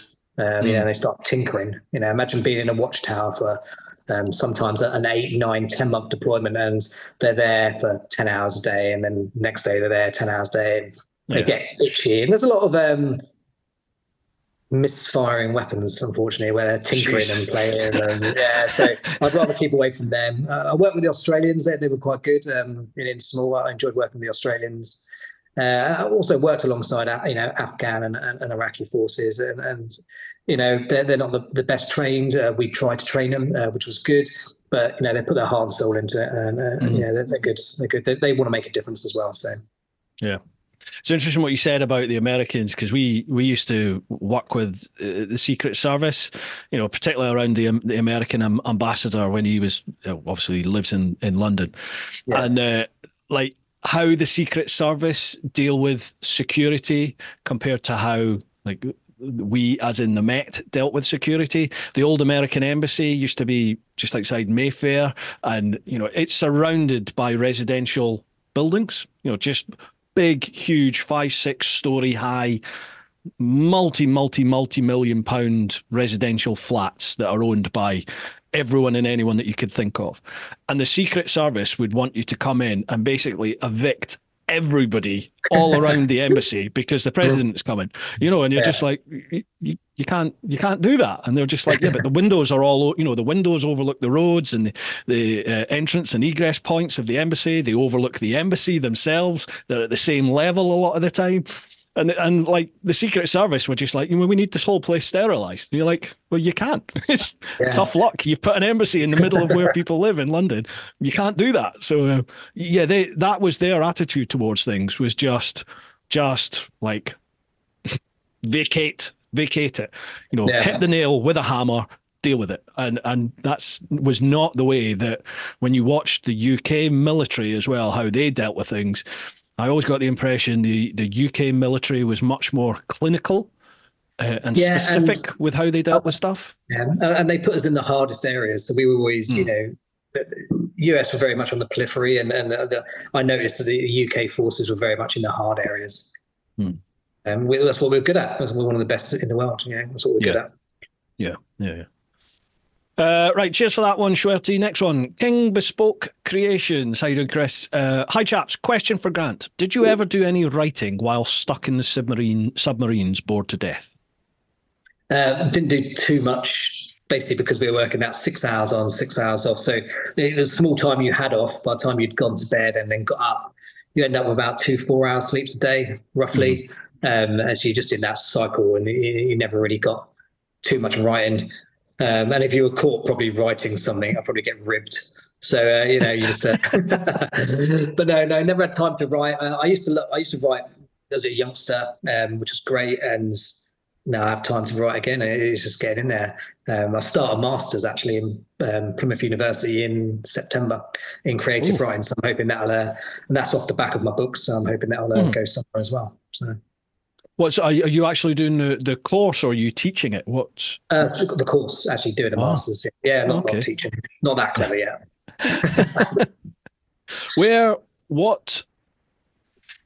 What would you identify as your weaknesses are then in terms of your writing? What would you like to improve? I think you're always going to improve. I don't think no one's perfect in writing. Like I said, Ian, my editor, the way he taught me on certain things. How would I like to improve? I don't know. Can't put my finger on something to say, I would like to improve this. I just want to make myself better. I know there's a lot more to me. And I think doing a master's is you're going to have this, various elements of that I can incorporate into my style. I think reading reading helps you write as well. If you could read a lot, I think you don't read always the same style because your writing will naturally adapt to that style. But yeah, read all sorts of genres, etc., and that just gives you a bit more creativity. You can, you end up picking little bits, but you add your own mark on it as well. So yeah. Yeah, interesting. Like, obviously, you've got 6 books in line with was it Frank Tanner? Frank Tanner's the protagonist, that character. Yeah, so he's the main character in that series. At the moment, do you have an idea where you'll go after that series? No. There's lots of little things I'd like to do. I've got a pad that I put all my ideas on. There's a couple of off-the-cuff books I want to do, sort of one-offs. Funny enough, when you mentioned that homeless person earlier on, the military, I was going to do a book about homeless veterans. Yeah. Go and live on the street a couple of days with each one and get their story, and find like 20 of them and put them in the story. And then obviously the money made from that to go into helping those people. We're talking about 5 years' time to get to that. So that's there. And I've got a few other one-off stories that I want to do. The Be Frank short stories, they're going to always hopefully get one out every couple of months there for that. But no, I don't know what I'm going to do when Frank's, he might be ended, he might not, who knows? Oh, like it. A film in the pipeline, possibly?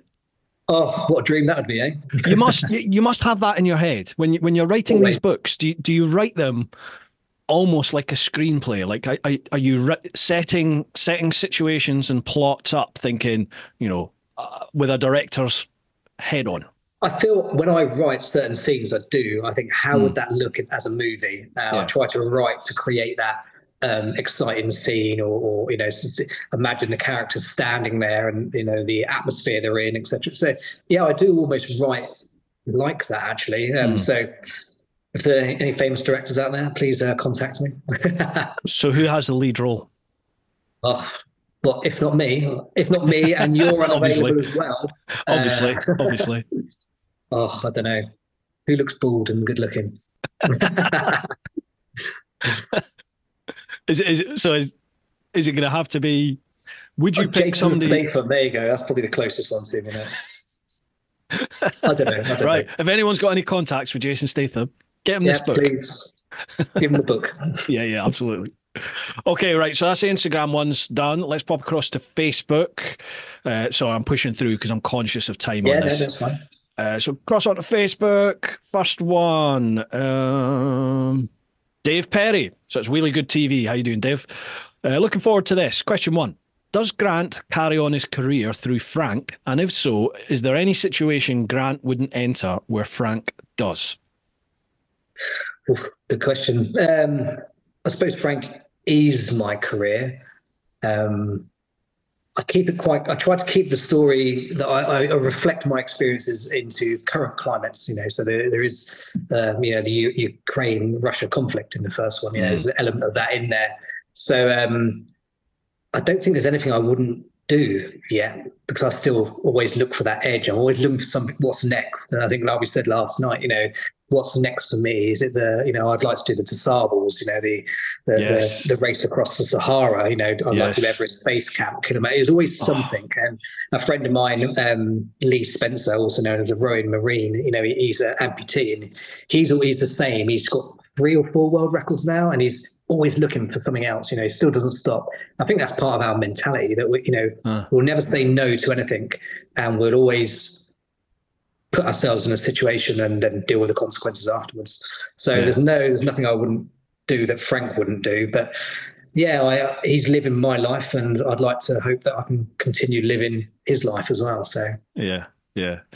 So have you kept the books? Are the books very true to life in terms of like operational procedure and what you can and can't do? Or I'm assuming you must Hollywood eyes it a little bit. Yeah, there's a little bit. So there is certain processes on there. You've got to be really careful how you write those and the way we do business. So you have that element of excitement to it as well. But again, like I say, it's down to the reader to work out what's real or what's not. But I try to keep it current. For example, in Trust No One that came out last year, there's a scene where there's a painted picture of King Charles, because he's the current king. Normally it would be the Queen, and during my operational time, it was always the Queen. So adapting the book so it's as current as it can be. So yeah. Gotcha. Dave also asked, what is Grant's coping mechanism whilst on board a sub? As I would imagine there is no escape from work. Yeah, how do you deal with like when you're not working, those 6 hours on the downtime?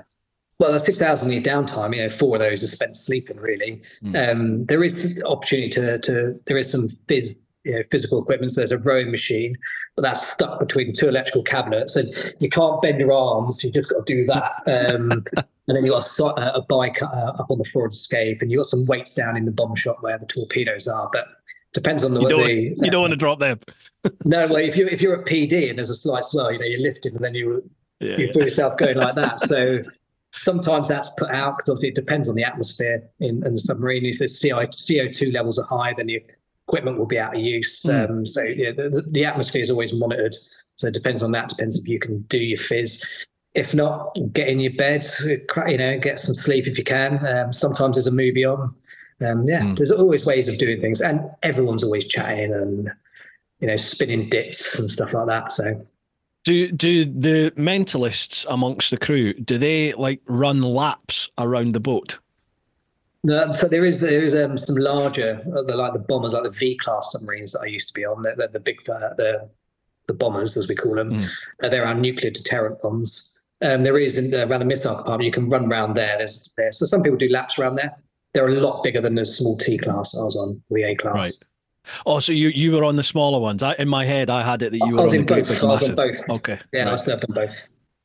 Bloody hell. What's it like? What's it like on the big massive nuclear class subs? Sometimes you go to sea and then you'll see someone like a month later. Like, I didn't realise you were on board. Wow, really? People just disappear. It's so big. Suddenly people just go off and they in their departments, or you just might miss them.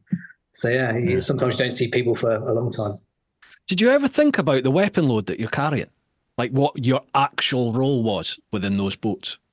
Yeah, I mean, I know what's on board, but we always look at it. We're a deterrent. We're not there to.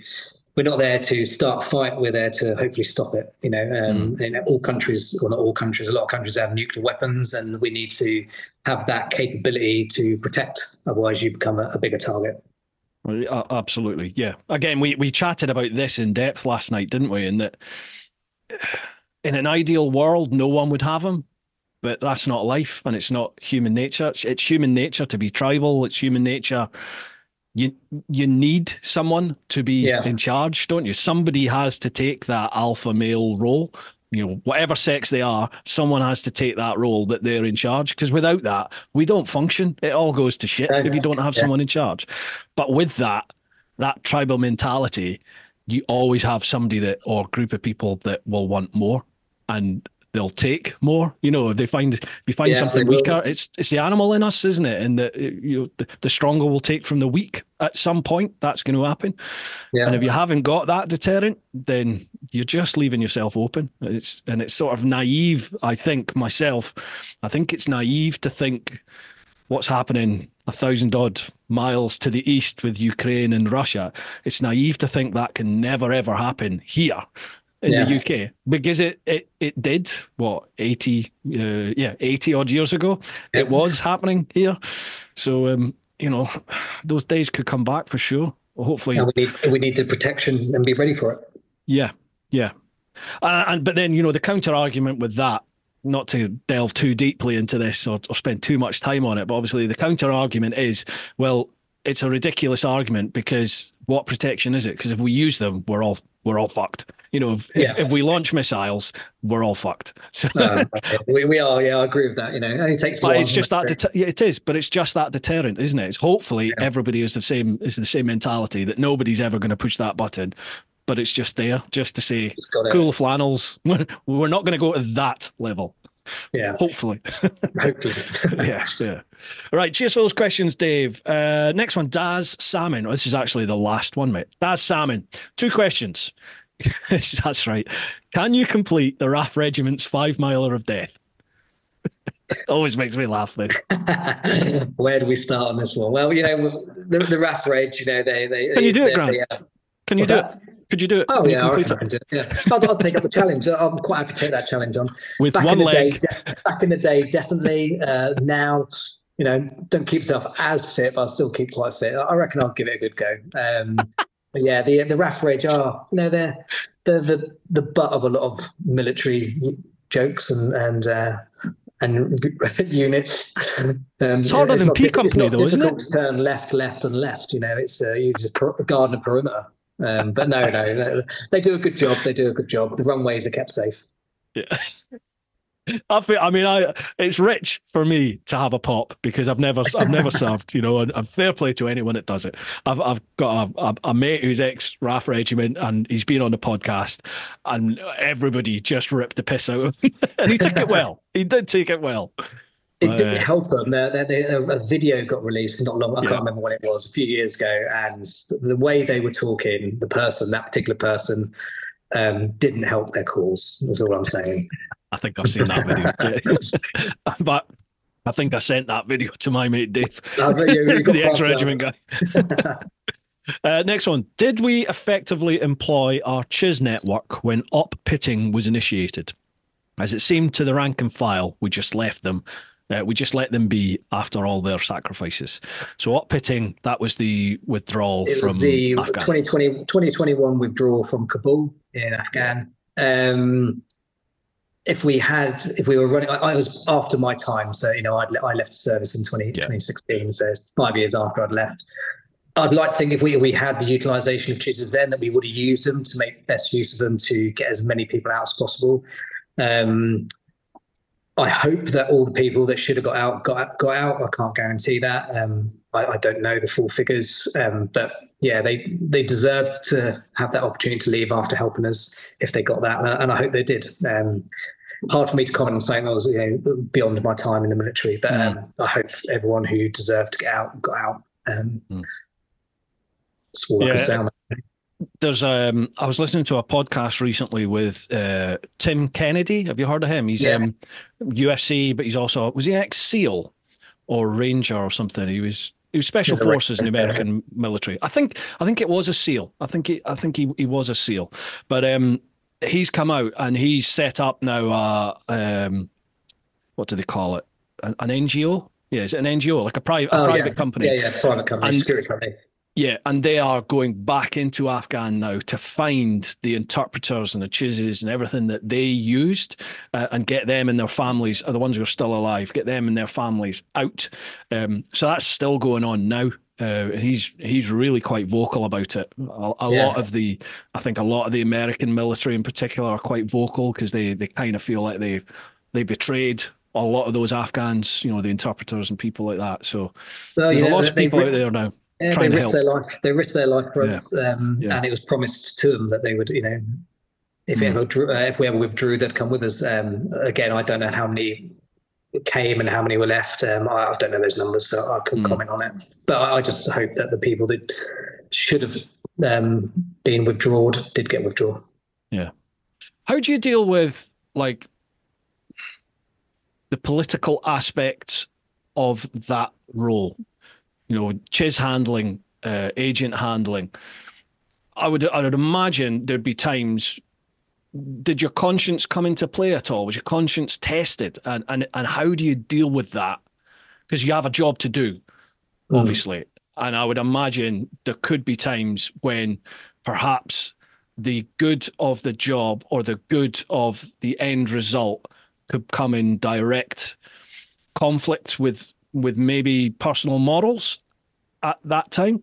I mean, how do you deal with situations like that? There is, I've been in a situation when I was in Iraq where I was running a certain CHIS and they were in an area doing some work that we'd retasked them to do, which is quite close to home of what we were trying to achieve. And then the powers that be said that actually we need to relocate that CHIS somewhere else. So you need to pull him out of there, put him somewhere else, because actually we need some more critical information. And in my eyes, that was not more critical. He should have been doing what was being done. What's the word I'm looking for? He should have been doing what I wanted him to do, which was to find the information that's more closer to home. Been careful with my words. But the powers that be ended up ordering me basically to retask him and take him somewhere else. So I held off as long as I could, but it gets to a point where I can't make any more excuses and I've got to pull him out and take him somewhere else. So at the end of the day, I have to look at it in a black and white. So everything's black and white. I always find a purpose for what I'm trying to do or what I achieve. What is the end result of what I'm trying to do? As long as I can justify that, then I'm quite happy to put that in a box. That goes to the back of the shelf. One last question from me.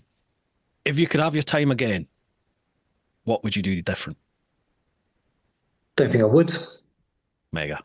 Honestly, I'm probably a rarity maybe, but I had a great career, a great life, no complaint. Obviously, it's been ups and downs, as we all have it. But yeah, I would have learned from a few lessons I've done on the way, but fundamentally, no. Can't we all? Life's been good. I've loved it. I've enjoyed it. I've tried to make the most of it. We've all had close calls, and I'm still standing, still walking, still alive. So I look at that as a success in life at the moment. So other than base camp, Marathon des Sables, you've got the new bike coming as well, haven't you? We can chat about that in a second. Talk about that, yeah. What else have you set your sights on for life ahead? Like what goals you got? Do you know what? I love spending time with my friends and family.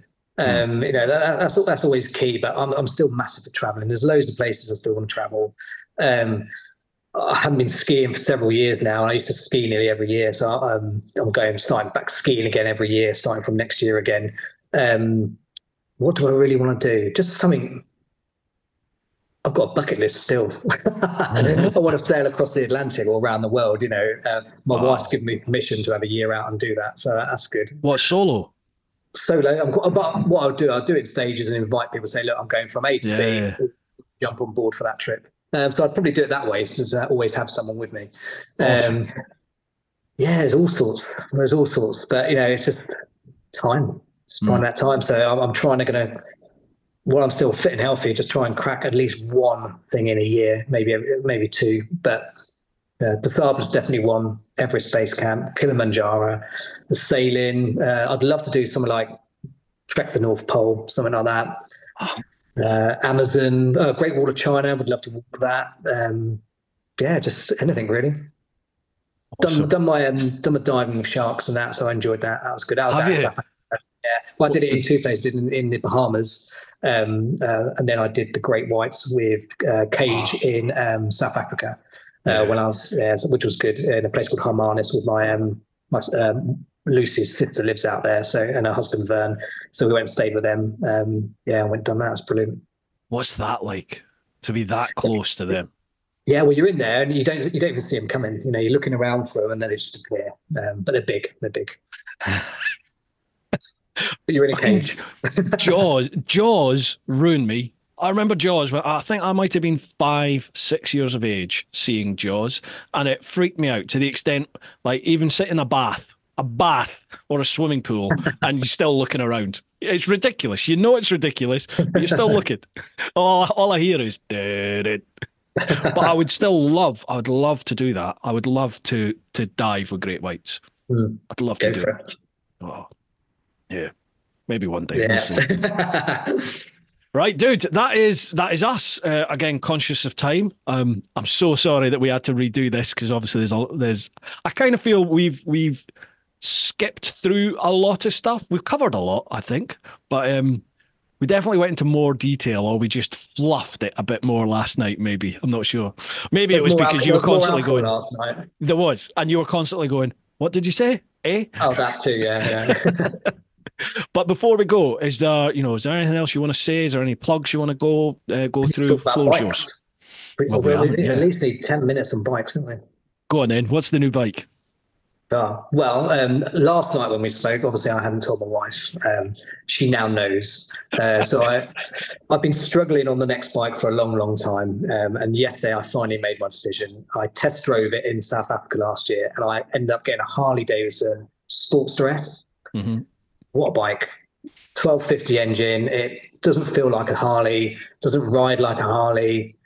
You can roll it. It's got the speed. It's got the torque. A lot of fun. A lot of fun.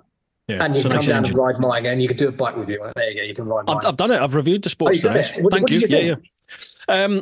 I like the engine, but I prefer that engine in the Pan America, to be honest. Oh, okay. Yeah, obviously the Pan. Yeah, so similar to the GS 1200. Yeah, I'm trying to remember what else I said about it. To be honest, it's been a while since I rode it. I can't remember, but yeah, I totally get what you're saying, because it's not a Harley. It doesn't feel like a Harley. It's a totally different engine. That engine. That's right. We got chatting about Harleys and stuff last night, didn't we? And I was saying they made sense to me once I rode one, like the traditional Harleys. You know, the 118cc, great big living, breathing, thumping engine. It was like, so I used a Road King across Route 66 with my dad. So he had a Road King, and I think he had a Street Glider, and they're ideal for that, big, bulky, long, flat roads. As well, this Sportster F, it's great on the country roads, and you can really, grind in. But I only got that because I had the GS 1200 last year, which we done the Black Mountains in Wales on. Yeah. And I was just about 2 inches too short for it. Yeah. When I had a pillion on the back, I just felt unstable, on my toes all the time, especially when you got weight as well. So you got, all your boxes on and your tent and everything like that. And I got knocked off. Fell off it twice.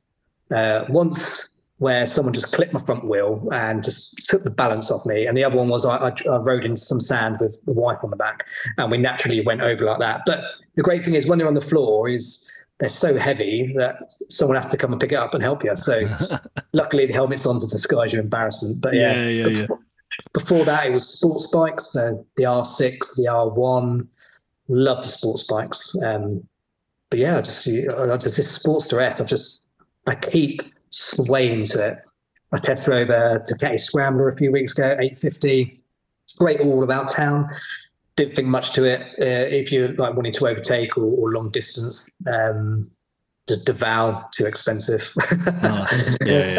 So yeah, I kept gravitating back to this, and because I test drove it last year as well, I just loved it so much. I thought, do you know what, I've got to make a change. Just give it a go, see how it goes. What was you were talking about Captain Jasper's last night in Plymouth. Yeah. What was the route that you were talking about? Is it the Torbay Corners or something? Tor Point Twisties. Tor Point Twisties. Tor Point Twisties, yeah. It's the Cornwall side, so you go across the bridge into Cornwall and you go all the way around to Tor Point. It's a lovely, lovely road, honestly. Long sweeping bends up and down. It's a known road for bikers. It's a good road. Yeah, but Captain Jasper's is, again, we all go there. Footlong hot dogs and all that. Good burgers. It's got to be done. But the only other bike I've got in my garage at the moment is I've got Triumph Bonneville 1968 T120. It's great. It's a classic. That was your dad's one, wasn't it? Yeah, handed down from my dad. So I used to wait for him. He got me into bikes. He's a bike and cars. So he's a petrol head and got me into it. And from a young age, waiting down at the end of the garden, waiting for him to come home from work, and you could just hear the roar of that engine exhaust coming down the road. He used to open the gate, bring me in, he used to pick me up, put me between the tank and him, and then just ride me around the back, and I'm hooked on bikes. And that bike now is with me. Love it. Needs a bit of work doing to it, but we'll get there. You say you're going to keep that. That's going to be like a family heirloom. Yeah, that'll be passed over. That's definitely, I've got to keep going. Awesome. That's right, because I was chatting about I think it was a Sir Douglas Dragonfly. No, Sir Douglas, but is it Barnett? Why is that name pop into my head? It was a Douglas something, I think, that my dad used to own in the maybe 60s, 50s, 60s. He had one. And I had this idea in my head that I would love to find one that was identical to what my dad had and, redo it. So he'd have that bike. But I can't see him ever chucking I can't see him. In my life, I've never known my dad to ride a bike. And it was only after I started riding bikes that he came forward with the stories of him used to having a bike, and he had a bike when he met my mum. And I think it was the old adage, once the kids came along, that was it, both bikes gone. So that was that. Never. Yeah, I know. Yeah. Yeah, cool. So where do people go if they want to find out more information? So I've got a website, www.grantspencerbooks.com. That'll also link my books to Amazon. I've got a Facebook page, Grant Spencer. It's a public page, and also my pen name, B Frank. That's also Facebook, Instagram, Grant Spencer Books, and then Amazon. So search on Amazon, Grant Spencer or B Frank. They will link to both the short stories that I've done and the novels that I'm writing, the 6 books. There's only one on there at the moment, so 6 books is coming. Give me time. So the first book is called what? That's the one that's out now, the novel? Trust No One. And then the next one is out. Is that Bribed in Blood? Bribed by Blood. Bribed by Blood. That's out in May. Is that right? That's May, June time. May, June. Right. Okay. And then there's the B Frank.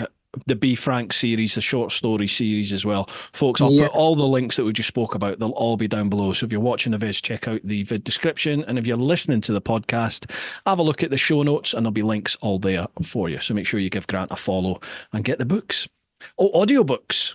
We spoke about this. Yeah, so audiobooks will come. The short stories are definitely going to come quite quickly. The longer the books, I think like we said last night, I didn't realise there's a lot more to it. It's my brother-in-law, Aaron, was telling me, he's a musician. He was like, you should start reading it. You've got to set a whole week aside for it, because if you do a bit now, and I did a bit next week, and then the following week I had a cold, so my voice would sound different, and it just doesn't go well on the audiobook. So yeah, it's a time thing, and I'm going to be doing it myself because the cost to get it done is crazy. Hiring actors to do it and all that kind of stuff. So yeah, top tip from him. So it is going to happen eventually.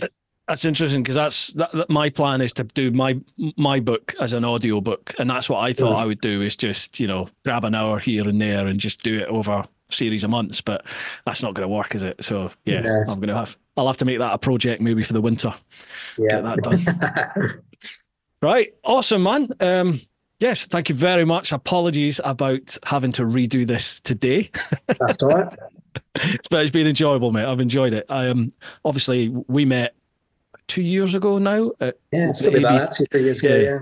Yeah, with Graham Hoskins doing the Adventure Bike TV. ABTV, yeah, the season opener, basically, the road trip in Wales. And I had no idea about any of this. I had no idea about that. I think towards the end of the weekend, I knew about a little bit about your military side, but no in-depth stuff. And it's only recently, like within the last year, I think, that I've become aware that you're actually an author. So it's been really good finding out more about you, man. And like I said, I'm not a big reader for sure, but I will make the effort and I'll get that first book. But I'm really waiting for the audiobooks, because I demolish audiobooks. I love having them. No, brilliant. I'll let you know when it's out. But I hope everyone enjoyed listening. Please follow me, and any questions, get in touch. If you've got a story, you know what to do with it, get in touch. Fantastic. There you go, folks. Right, folks, hope you've enjoyed this one. Grant, thank you very much for coming on again, mate. And folks, keep doing your thing. Get on out there, look after those that you love. But most importantly, live your life. Woo-ha! 100%. Dude, awesome. See you later. Thank you.